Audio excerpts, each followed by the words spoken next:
Good afternoon. This is the Entertainment Hour, and of course, this is E Vibes, the entertainment show where we've got to give you art, pop culture, and of course, other segments that you love. But today, there's a little twist. We wouldn't be giving you playlist pal and TikTok trend.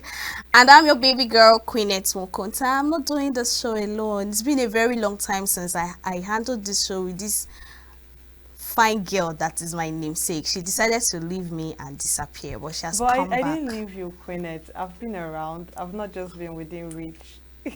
What is the difference? That's the difference now. You Within said reach, leave me alone. It's the same thing, auntie. it's not the same thing. Thank God you're back, Welcome to Sham. E-Vibes. My name is Quincy Roland, and of course, they were going to bring you interesting stories that have been happening all over social media and has been making rounds on head papers and the rest of it. And we are going to have an interesting guest today where we're going to talk about something really interesting, and we're going to reveal that right after our news segment. So now let's dive right into the stories. The much anticipated shutdown has finally erupted on the Real Housewives of Lagos, and we have all the juicy details. With clear divisions among the ladies, the group dynamics have shifted dramatically. The first half of the season was relatively harmonious, and for a moment, it seemed like Real House of Lagos, Real Housewives of Lagos season 3 might be the most drama-free installment yet. But then came Dabota's Ilashe's beach event, which quickly shattered the peace, splitting the cast into two factions, Team Sophia and Team Dabota. From shocking confrontations to personal revelations, here's a breakdown of everything that has transpired on the recent episode of Real Housewives of Lagos Season 3, currently streaming on Showmax. At this point, it's safe to say that the fallout from Ilashes has become the catalyst for every bit of tension among the ladies, while Dabota insists she has moved past it, and Diadem appears to have let things go. Carolina is still holding on to the grudge. During a yoga session with Sophia, Carolina barely finishes reciting the phrase "speak kind words" before launching into a tirade about Diadem and Dabota's action. She doesn't mince words. Every group gathering since the Elashed debacle has featured Carolina hurling criticism at Diadem's character. And she says, I quote, she never owns up to her words. Diadem speaks about both sides of her mouth. She also said Diadem has a major character flaw and an inferiority complex. Beneath all that glow, she feels incomplete. That's sad. At this point, everyone watching is thinking the same thing. Surely, this isn't about a frown. There has to be more. For a while, fans assumed Carolina and Dabota were at least on neutral terms, two women who had both been targeted by a notorious blogger whose sister, interestingly enough, is part of the Real Housewives of Lagos cast, but it turns out their relationship is far from friendly. Carolina makes it clear that she could never be friends with Dabota because of her close association with Ehi Ogebo, an interior designer. Carolina believes she attacked both her reputation and business. Carolina also claims that her animosity towards Dabota stems from her divorce, accusing her of dancing one corner in her matrimonial home. We are not sure what that means yet, actually. In another shocking moment, Carolina shares a deeply unsettling experience. She once visited Dabota's house only to find Ehi, the very person she considers an enemy, casually cooking in the kitchen. To make matters worse, Dabota allegedly refused to eat the food despite being asked multiple times, leaving Carolina feeling uneasy. She even brings spirituality into the mix, but at this point, viewers are left wondering what exactly is going on. Sophia has all eyes on her as she announces plans for a lavish 3-day getaway to Ghana. The trip the trip doubles as a celebration of her expanding business empire as she launches the Ghanaian branch of her fashion brand TSM. So far, we have some key details: a private jet, check; a luxury experience, check. In simple terms, Sophia is out to make a statement. excuse me, having previously called out Dabota's hosting skills, Sophia clearly has something to prove, yet is in an unexpected move. She personally reaches out to Dabota with an invitation. This story is so complicated. It is so long. One thing I It, like about it is the drama they've brought into the Real Housewife of Lagos. I like. But like they asked, what exactly is the problem with Carolina? Why is she being so dramatic? This whole thing started from Dabota's get away with the girls at a beach house, and Dabota was angry that Sophia came with her own boat without entering the same boat she that she ordered had booked. for. Do you understand? And Caroline did not tell her that There was a boat. yes, that they were coming with a different boat. So she was pissed that they came late, and secondly, they came with a different boat. You understand? So because of that anger, she gave Sophia the worst room. To stay. According to Sophia, a room filled with trash, trashy view. So this whole thing escalated. It made So Caroline. It made Caroline to start remembering the past. You know, because at the point I'm like, where is this whole story coming from? You coming to Dabota's house and you finding your enemy Cooking there. cooking, and Dabota refusing to eat. You know, and letting only you eat. I don't see any problem with that. I mean, if I host you, I'm like, eat whatever you want to get. I really might not want to eat. It's you that is in my house, so you can eat whatever I want. I'm okay, I'm full. But she bringing spirituality into it, saying her spirit does not sink in well with it. And then they've okay, Sophia and Dabota are at the edge of they want to settle their differences. Sophia invited Dabota for the Ghanaian getaway show. I think Caroline has a problem with the fact that they are becoming friends, because her aura, everything she portrayed in the jet was giving not comfortable With these people. with these people. She's calling it two-faced. That this is people that treated her like this, and now they're bringing all the whole niceness and all that. That's but why you trying fighting someone else's they're trying fight. to make peace with everybody. Is that not the entire thing? That's the entire but thing. what was the program about without, what was the whole... Without the drama, without right? the drama? Exactly. That's why I said I like the fact I feel that she's trying there's to drama. be the point of attraction, the person that just brings the drama Yeah. to the program. I feel that's just it, because if you don't have the drama, then what are we really watching? I wonder. Are we really watching a reality show? You know, the last season, one of the cast said something on social, was like, "Do not cross Caroline's path. She would drag you to the core." Called her so many things, so I was like, That anybody is that interesting. falls into her clutches is over for you. And of course, we'll be seeing that Going in the Real on with House of every other Lagos, so we're person. not even surprised. But that's by the way. Nollywood actress and filmmaker Iyabo Jo has unveiled the official trailer of her much anticipated epic film, Labake Olododo, set to grace cinema nationwide on March 28, 2025. Labake Olododo, The Warrior Lord, is a gripping historical drama that delves into themes of loyalties, power struggles, and the burden of leadership. From the stunning visuals to the trailer, it is evident that the film is set in pre-colonial Yoruba land, a time of warring kingdoms, sacred traditions, and a fight of survival. Iyabo Jo, who plays the titular character Labake, is portrayed as a strong-willed and courageous woman navigating the treacherous world of political alliances and personal sacrifices. The trailer hints at a power struggle that threatens the peace of the land, forcing Labake to make difficult choices that test her values and destiny. The cinematography, elaborate costumes, and well-executed battle scenes seen in the trailer suggest that Labake Olododo will be a visually stunning and action-packed film.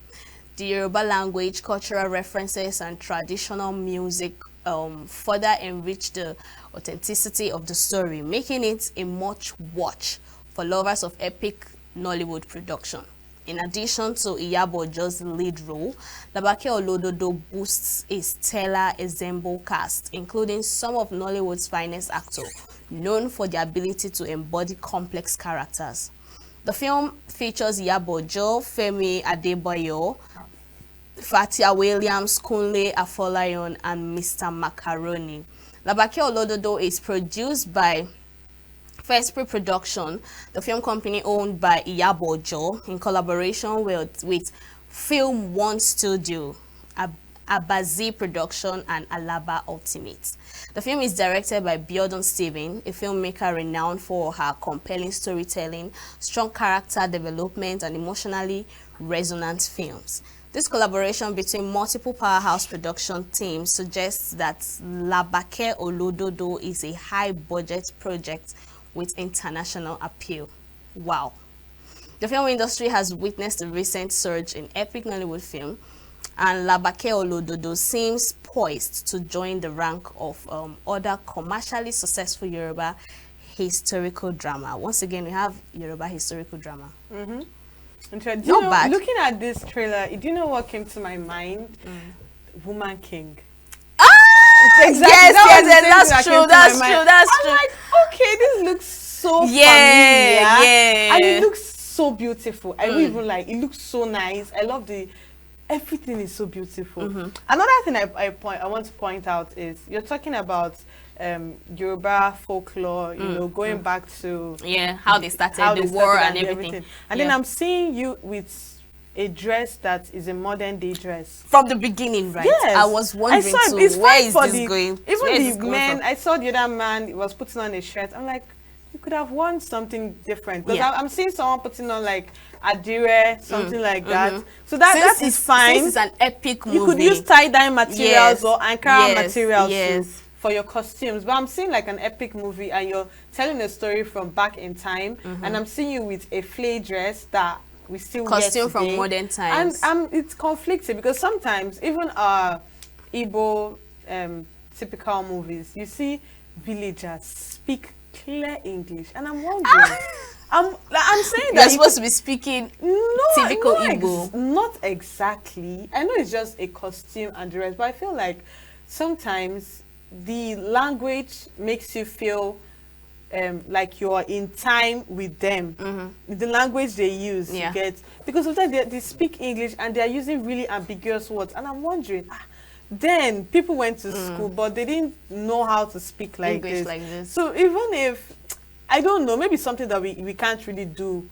I think they're doing it like that so that everyone can understand. Exactly. Yes, I understand that. That's why I have the epic Igbo movies and the rest of it. Yeah. But I'm saying that in this particular one, this Labake Olododo, I'm saying that maybe they would have, put in more details into the costuming, because now I'm seeing her in a flay dress, I'm seeing her in a blouse, I'm seeing someone else in a different, so it's, regardless, it's a beautiful movie. I hope it's a beautiful movie, because I really feel it's going to be a wonderful one. When I saw it, it had a striking resemblance with Woman King. Yeah, that was what came to my mind. And did you see the other part where she took off her shirt? I am wondering. You know why I said another Yoruba traditional? We had Lakatabu. That was last year. So I'm like, okay, not bad. Since we are it's a woman right now, so let's see what they bring to the table. But I think other traditions should do something like this. Like the Hausas, the Fulanis, the Igbos, they should do something like this too. I think they do. They have their own indigenous movies but I don't know if they go all out to make movies like this, but I know that they have movies that, tell their stories in their own language and the rest of it. But maybe language will actually be a problem, because I always see it in their own dialect, not an English version of it.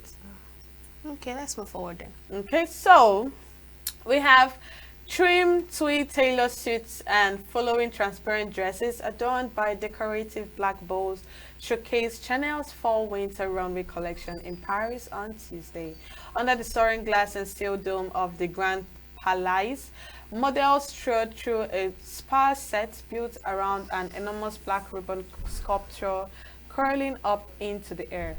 Kicking off the show were suits, jackets, and miniskirts or shorts in tweed, all in monochrome, some covered by dresses or skirts in sheer fabric with extra ruffles emphasizing the hem.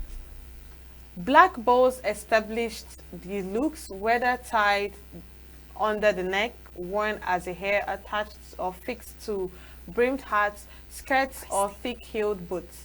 Moving away from this strict palette of black and ivory, the French fashion house also showed chunky night excuse me, the French fashion also showed chunky knits in raspberry or mint green and a red tweed ensemble in the form of a bustier mini dress, trousers and over the elbow gloves.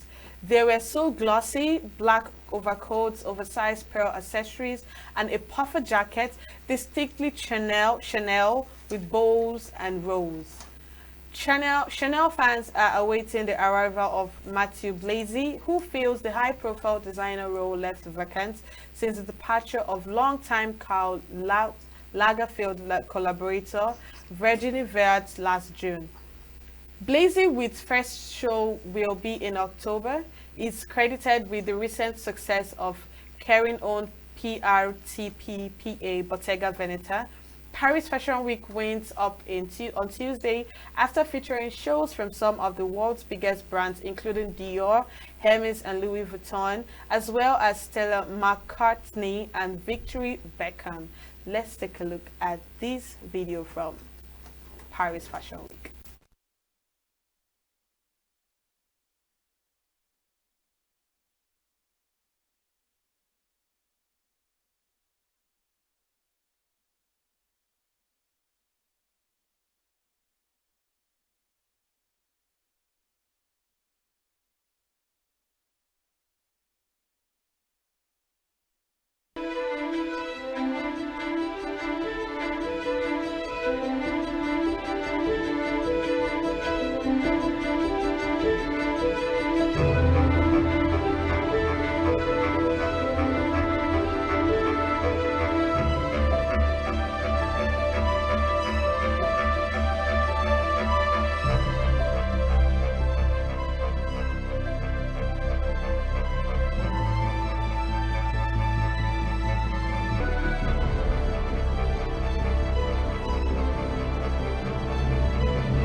Le disc jockey Zach est de retour.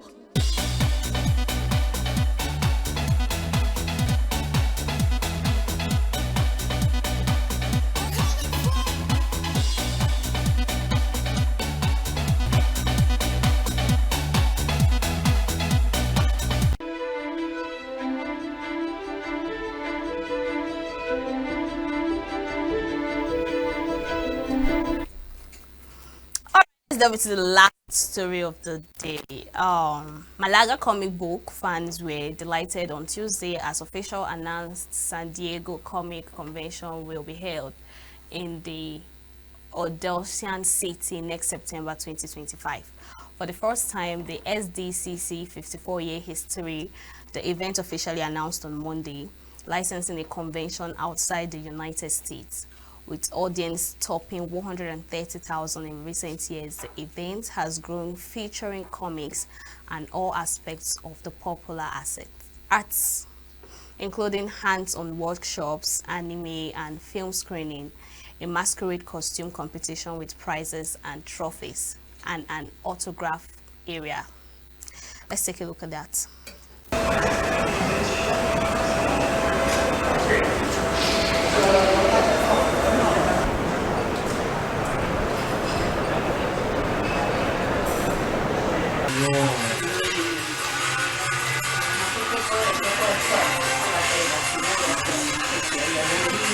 ¿El qué?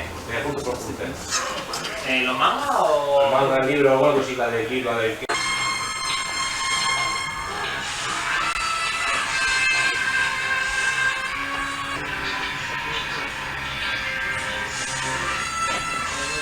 I think it is very positive because it is a very big social and touristic impact for the city, and for me as a fan, I'm not going to miss it.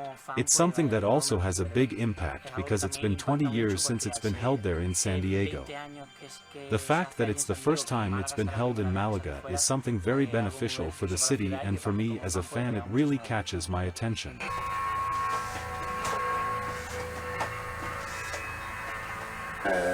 La Amazing Spider-Man, tiene el Ultimate de Spider-Man, tiene el... Tienes el Yo soy Spider-Man, de Spider-Man, Yo soy termina uno y empieza Spider-Man... otro, o...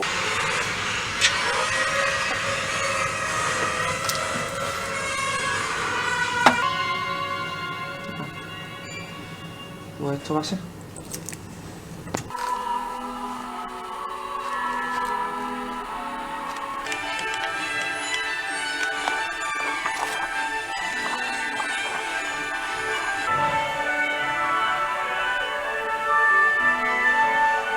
Which brings me to today, where we have for the very first time licensed a convention in another continent. We all understand the same language of art, creativity, and passion. Over the years, we have often considered establishing Comic-Con overseas. But it was the enthusiasm of Team Dentsu, the autonomous community events of Andalusia,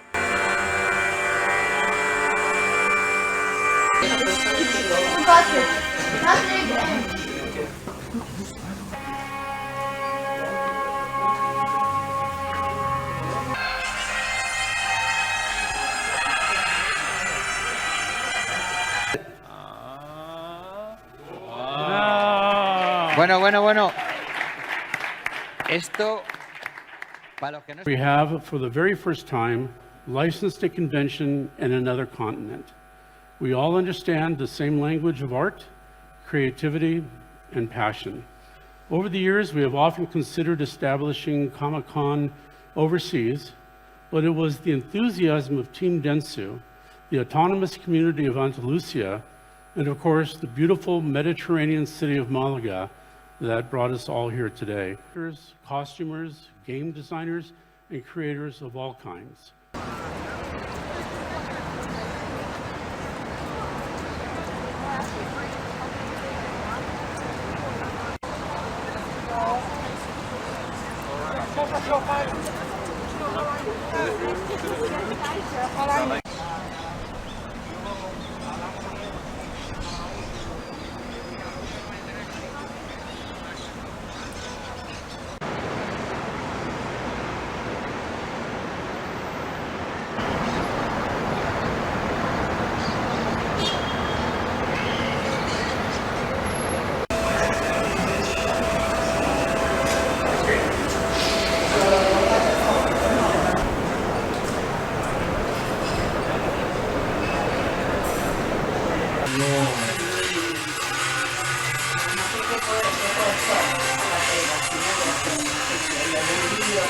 ¿Qué?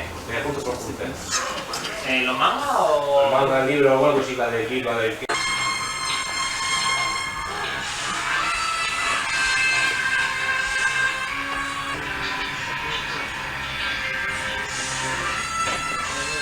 I think it is very positive because it is a very big social and touristic impact for the city, and for me as a fan, I'm not going to miss it. It's something that also has a big impact because it's been 20 years since it's been held there in San Diego.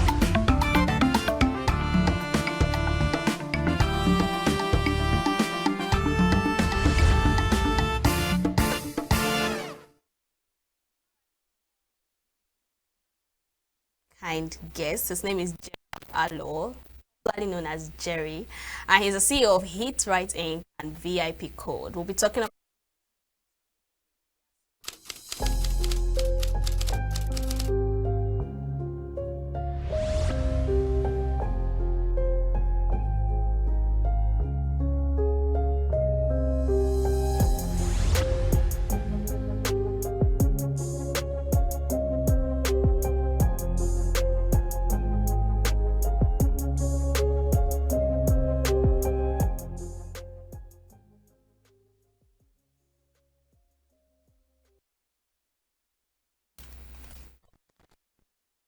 Every second, every minute, every day, news is breaking.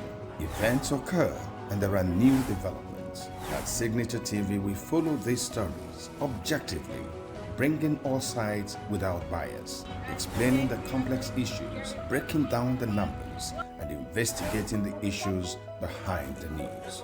Anywhere and everywhere, near or far, wherever the news is, we will be there. Signature TV. News in your pocket.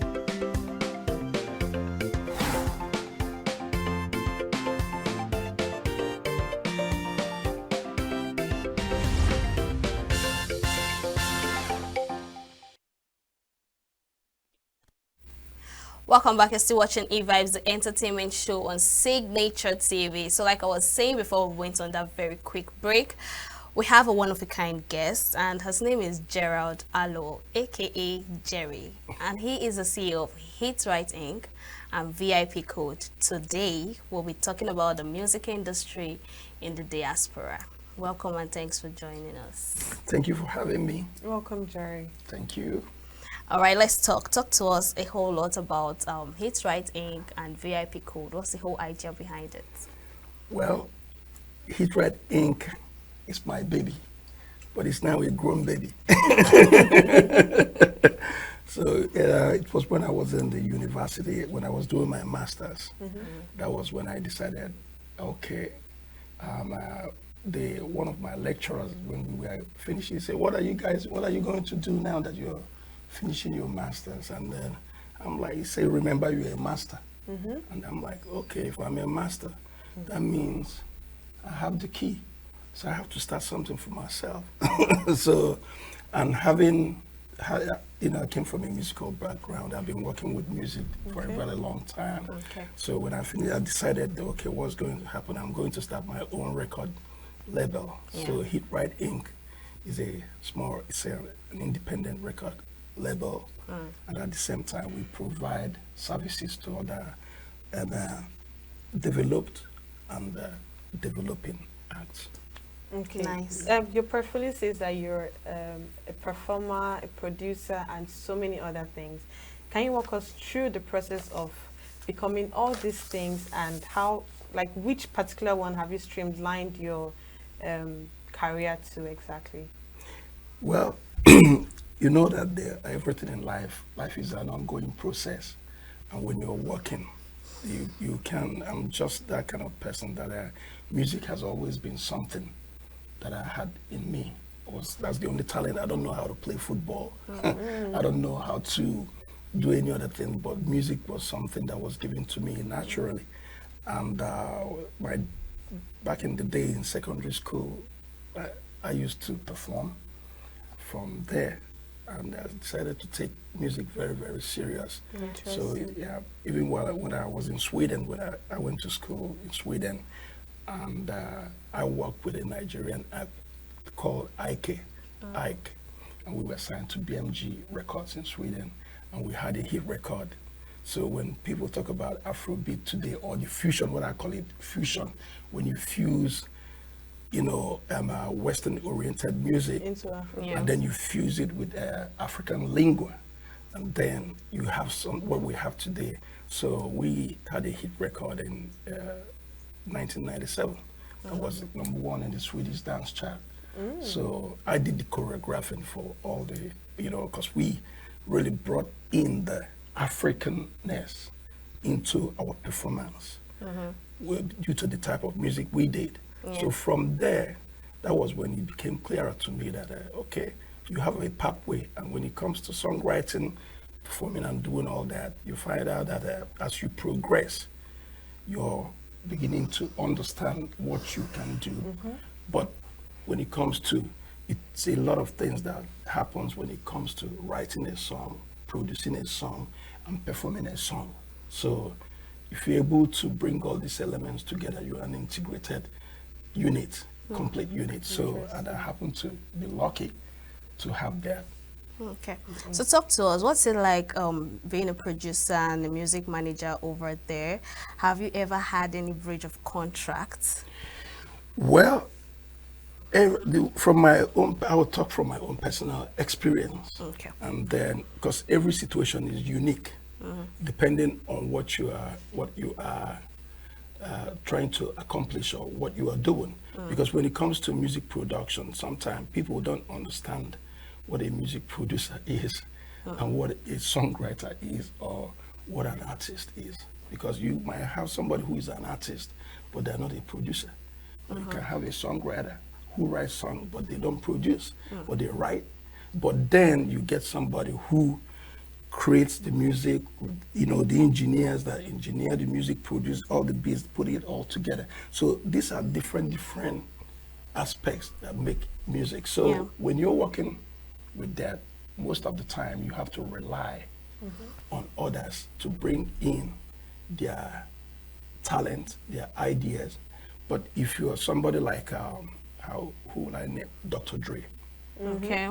or Charlie Boy, Area Father, somebody like him who can produce do everything, and then somebody, there are people that are talented in so many ways, but where I am is when it comes to songwriting, and at the same time performing, I've done all.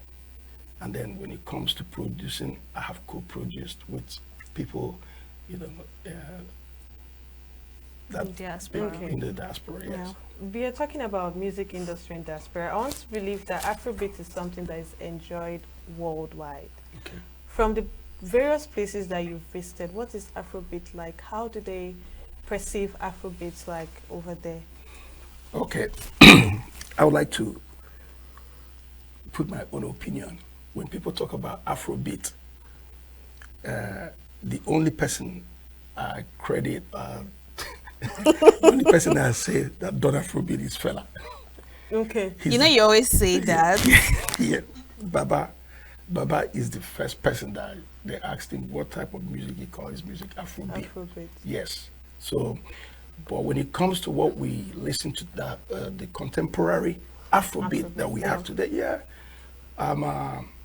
that name has gained ground, it's gained traction. So anybody that plays from Davido to Burna Boy to Corrado Bello to Lamborghini to, it's all Afrobeat, and we welcome it. But we have to give credit to who credit is due to. Because if we have to go back in the early 90s. This is when people started fusing Jamaican dancehall beat with Afro-lingua. Okay. So they started bringing it it became a fashion, and it started developing. And there were people who were doing music as well in the background, singing in, let's say, Yoruba language and Igbo language, but when you bring it to mainstream, where it has crossed over, become this big phenomenon that it is, I would say that the Jamaicans, their beats has been, we did a very good, intelligent. Are you serious? Yeah, I'll say that. Yeah. Wow, that broke my heart, honestly, because we Nigerians have been taking over, and like you said, yes. Yeah. Fela is the person that started Afrobeat, but now saying we stole from Jamaicans. No, I wouldn't say. Remember that Jamaicans, this is where it becomes very, very interesting for me. Because when we talk about Jamaicans, we talk about like Jamaicans or the Caribbeans like that. But these are still Africans that they're in the diaspora. These are our brothers and sisters in the diaspora. But so Jamaicans are not Africans. Pardon? They're not really Africans. Who are they then? Tell me. I know, like we relate to them as we're Africans, but ideally, they are not from the African. The geographically where they're located in the Western Hemisphere is in the Caribbean, right? But the people that we look at Jamaicans today are people that were taken Africans. as, some of them were taken as slaves to the Caribbean, and they are the people that are there today are the descendants of those people. Because I could tell you, I was in Jamaica in 2023, and I went to the Maroon settlement. Big respect to the Maroon settlement in Buff Bay. It was so amazing to see that the language, like when poto poto in Igbo language, it's the same thing they call poto poto. Are you serious? Are you serious? Unu. Unu. When you listen to the Jamaican, when they say unu, unu is the same thing like you people. Yes. And I went to their settlement. Obi, when you know the Obi that we have, these things are there, and they are doing everything humanly possible to preserve that African connection. culture. So we didn't steal. We didn't steal from Jamaica. That's what we didn't steal, but it's still the same culture that went over there. Is something that they are transmitting back to us energetically through music. So it's not stealing, but we still have to give them the credit that they brought it to the level where I grew up listening to reggae music. Yeah. Growing up was listening to reggae music, Bob Marley, the Wailers, Peter Tosh, Jimmy Cliff. That was what I grew up in, Mighty Diamonds. And it shaped my music taste. Also, the great like American R&B group, Shalamar as well. These are big people, a big band that they're over there. But when you ask them, the roots of the music is they still know that it's from here. But they have added some elements that brought it to where it is today. And giving them credit that really, that they influence what we do, I think is something that we need to do, because it brings those, they're very, very curious about us. And we are about them. But through music, I believe that, so we didn't steal from them. They didn't steal from them. What they have is that they have developed what is in our gene. Okay. I want to believe that the music that you're giving accolades to the godfathers of music that did music back in then. I want to believe that it's still the same type of music, but we are just moving with the trends, if you agree with me. You have summarized it. Okay. All right, so tell us about the artists you've worked with, and how has it been for you working with them? Who will I start with right now? Okay, I will. Ike Moog. Ike Moog is from Onitsha, so he was the one, I would say, the major of the music project that I ever did that made it in the limelight was with Godson. Godson, Ike Moog, if you're watching, what's up, bro? We had a hit record in Sweden Okay. With a track called Jingoba, 1997, signed BMG Records, Sweden. And it was huge in the country. That was the first major project that I was involved that we did that. And now I'm working with Jamin Holmes. Jamin Holmes is one of the back vocalists for D'Angelo, if you guys know the R&B singer, Angie Stone, that just passed away. Okay. Yeah, so rest in peace, Angie.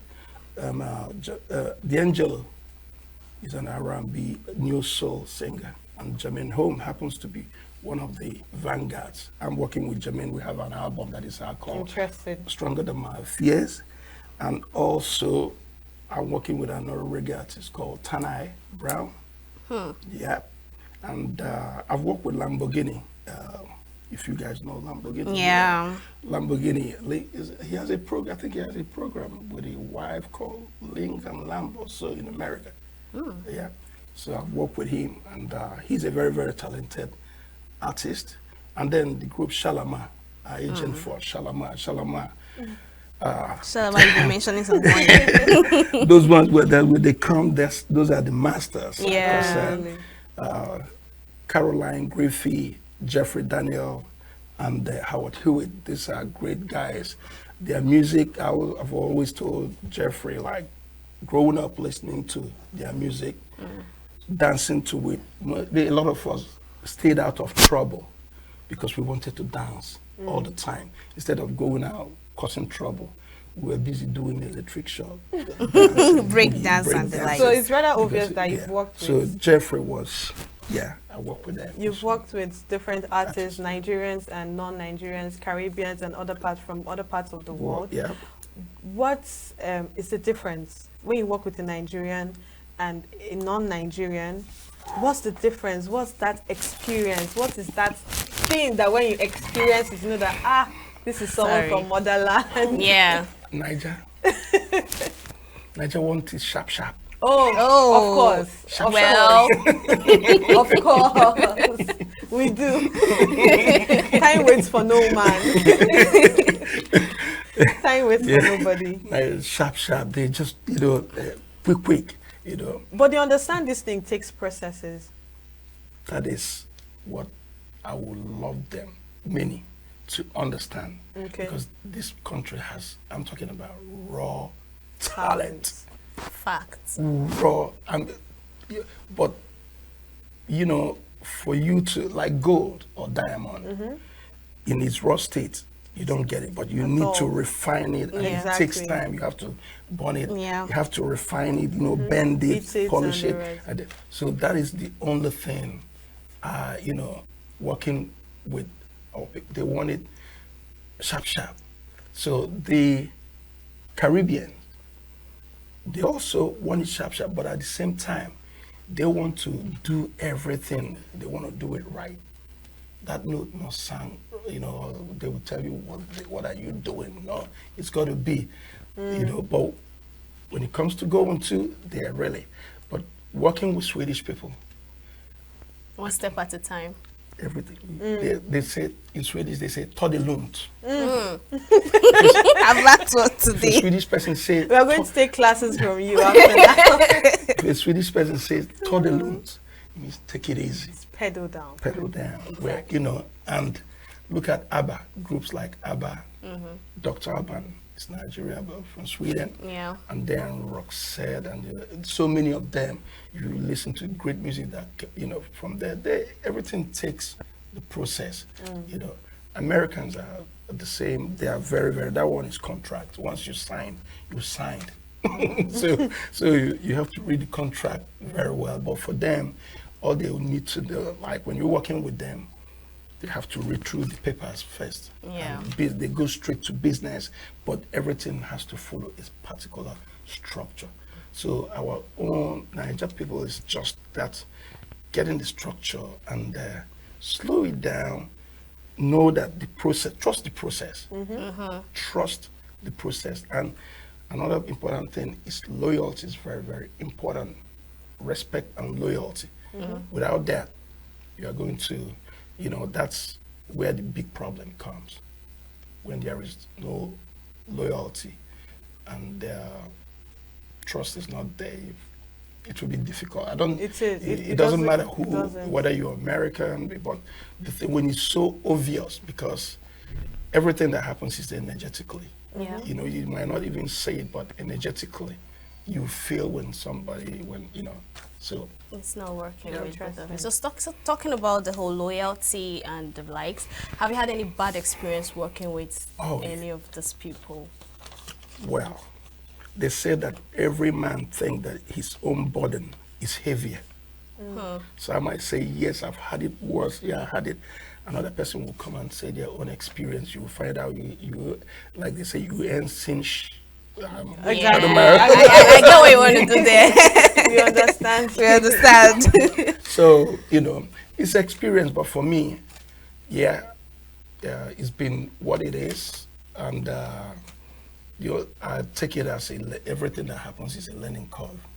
You learn, you leave, you learn, you leave, you learn. Some people are going to say what they said, do what they say they're going to do. Yeah. And some people are blatantly opportunists. They just come for what they will take, what they can get. It's all part of the mix, but it's just in a nutshell. Yep. In a nutshell, you've worked with different artists.